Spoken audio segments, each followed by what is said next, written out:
Chers amis, mille grâces d'être parmi nous, toujours dans ces reportages d'été 2023. Après Sixte Fer à cheval, et toujours basé à Morillon près de Samoins, nous partons aujourd'hui pour Chamonix. Nous parlerons bien sûr du Mont Blanc, mais nous prendrons également le fameux train à crémaillère pour aller découvrir la mer de glace, dont on dit qu'il s'y trouve le premier refuge alpin. Puis nous traverserons la ville de Chamonix et bien sûr nous dégusterons un plat typique de Savoie, la raclette. Chamonix et la mer de glace est un sujet R2M, audiovisuellement vôtre.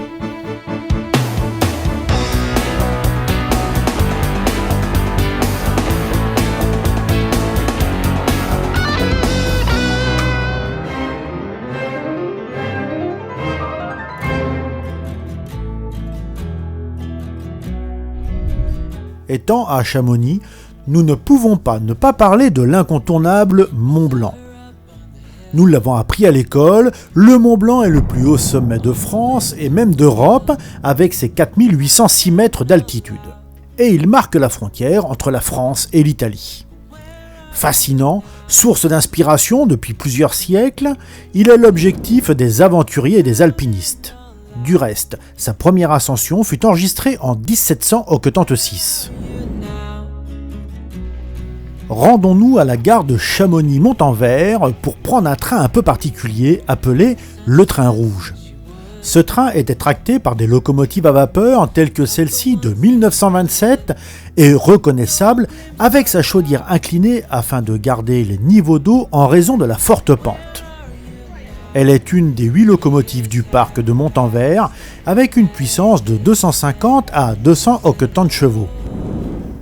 Allez, embarquons dans ce train, électrique celui-ci, pour les 5 km de trajet qui séparent Chamonix du site de Montanvert. Ce train, bien que pratique aujourd'hui, ne fut pour autant pas le bienvenu à son époque. Les raisons sont simples. Jusqu'au XIXe siècle, les excursions à la mer de glace se faisaient à dos de mulet ou chaises à porteurs, générant des revenus pour la population locale. Mais quand en 1877, Charles Durier propose la construction d'une ligne à chemin de fer, les Chamoniards furent hostiles au projet qui mettait en péril leur activité rémunératrice. Pour autant, en 1898, le projet est approuvé. Une ligne de chemin de fer sera bien construite. Les études sont lancées en 1903, les travaux en 1906 et la ligne fut inaugurée en 1910. Mais pour gravir ces pentes pouvant atteindre les 9%, un train normal ne montait pas. Alors les ingénieurs ont opté pour un train à crémaillère. C'est-à-dire que la locomotive possède une roue motrice avec un engrenage. Cette roue vient se cranter sur une crémaillère fixée sur les rails, et quand la roue tourne, la loco grimpe le long de la crémaillère.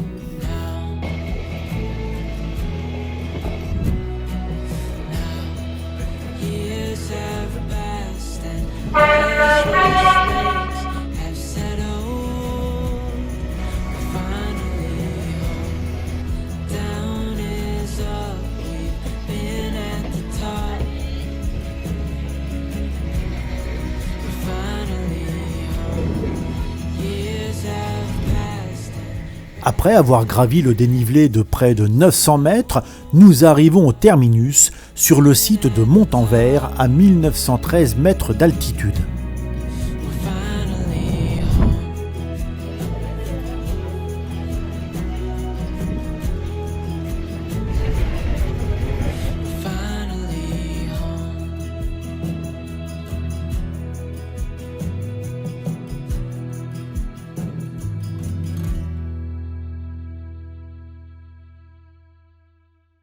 Le site naturel de la mer de glace est issu des glaciers de l'Échaud et du Géant.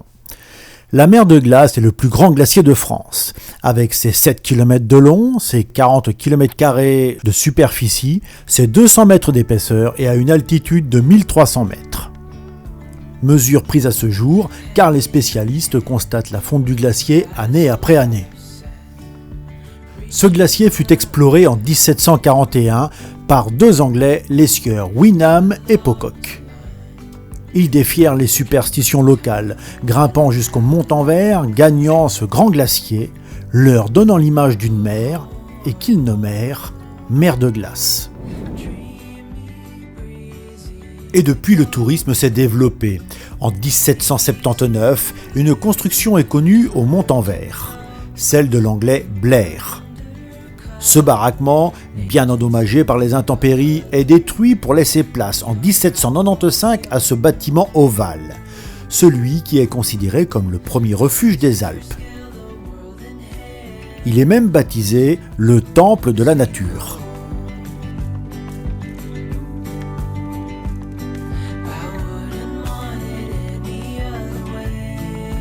Puis, le tourisme grandissant, il est construit un autre hôtel au Mont-en-Vert en 1840. Puis, en 1800, au Quetante, on inaugure le Grand Hôtel du Mont-en-Vert.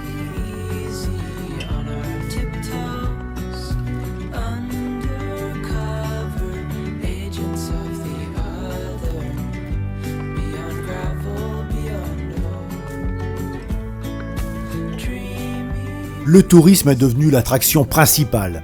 Et depuis que le chemin de fer a facilité la montée, les touristes affluent en grand nombre au Mont-en-Vert. À un tel point qu'il faut aujourd'hui des télécabines et des passerelles métalliques pour descendre à la mer de glace.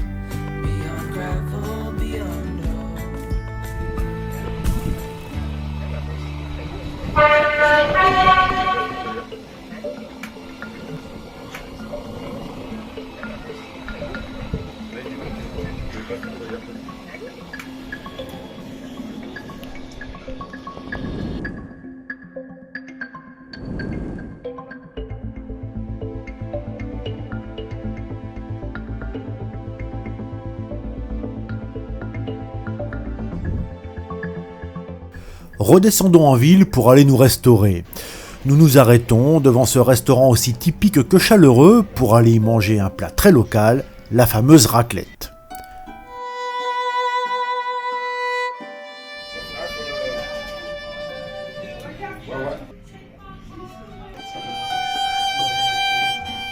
La raclette, ce plat traditionnel de Suisse et de Savoie, s'apparente à la fondue de fromage. Outre le fait que ce soit délicieux, un de ses attraits est de placer une partie de la tome à proximité d'une source de chaleur, des braises par exemple, puis d'attendre que la surface exposée à la chaleur fonde, et enfin racler pour l'étaler dans l'assiette, d'où la raclette. Le fromage fondu se mange accompagné de pommes de terre, de charcuterie, de cornichons, d'oignons et bien sûr d'un vin blanc.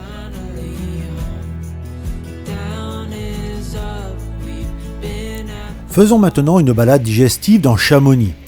Nous arrivons le long de l'Avre, cette rivière qui prend sa source dans le massif du Mont Blanc et se jette dans le Rhône non loin de Genève après un cours de plus de 100 km.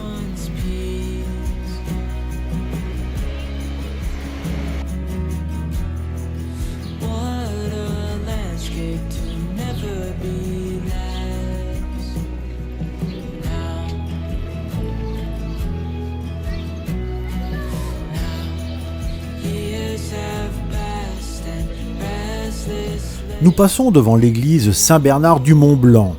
Entrons pour y voir ces superbes décors peints.